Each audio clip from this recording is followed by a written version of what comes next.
All right, so in this video, I'm going to talk about relative max and min, and this is actually a calculus topic.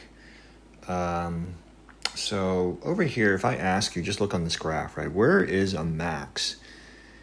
And you would just basically point right here, right? This is a relative max. There's a max, right? And it's actually called a relative max.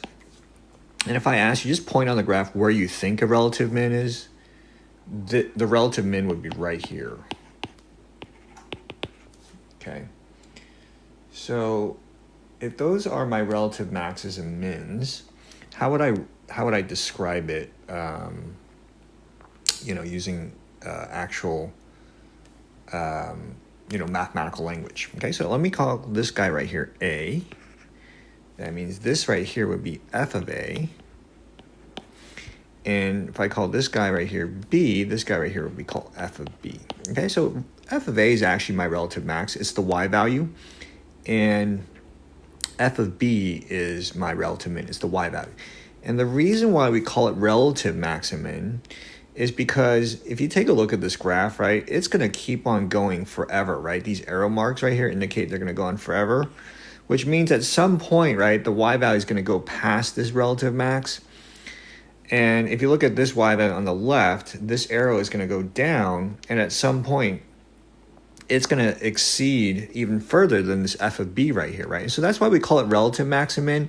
It's on a specific interval. So if I say, what is the relative max on the interval from x1 to x2? You would say the relative max would just be f of a. If I say, what is the relative min on the interval from x2 to x3? You would say the relative min is just f of b. Okay, so let me state the proper definition. For any x in some specific interval. Okay, so that's why this is the key part of the definition. In this specific interval right here, f of a is a relative max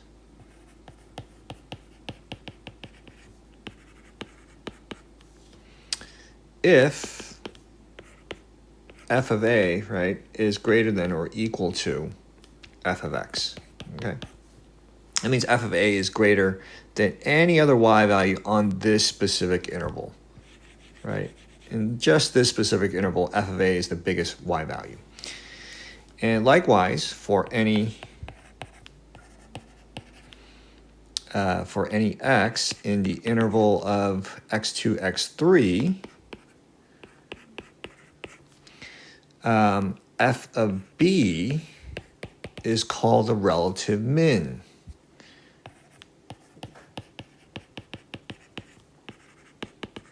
Okay, relative min or relative minimum if f of b is less than or equal to any other y value. Okay, f of b is less than or equal to any f of x. So in this specific interval, right, f of b is the smallest y value. That's why we call it the relative min. All right, so let's do one example. And I believe we're on example 4. Okay, so ID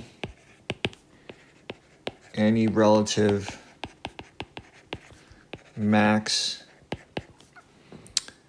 min.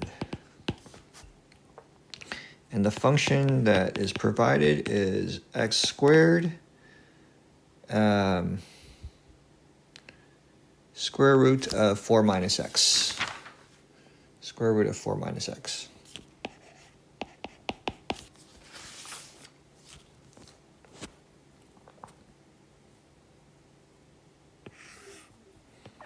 Okay, so the graph is roughly going to look something like this.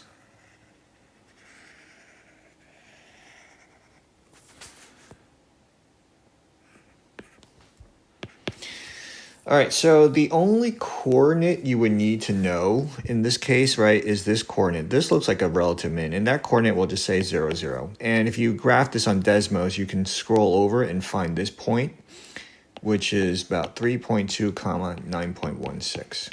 All right, so how would I write the answer? I would say, and I want you guys to be specific on a homework, quiz, or test. You would say you have a relative min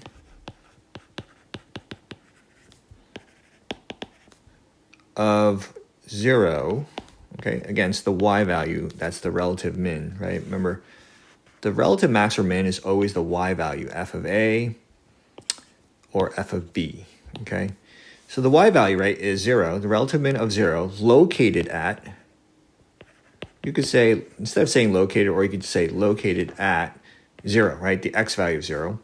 And then you could say relative max, and again, it's the y value, right? So you don't say 3.2, you say 9.16, relative max of 9.16, but it's located at the x value of 3.2. And actually, let me be more specific. At x is equal to 3.2. Okay, so this is the actual relative max. This is the actual relative min. And we'll say this one at x is equal to 0. This tells you where it's located at, okay? So get that straight in your head. The x value tells you where it's located.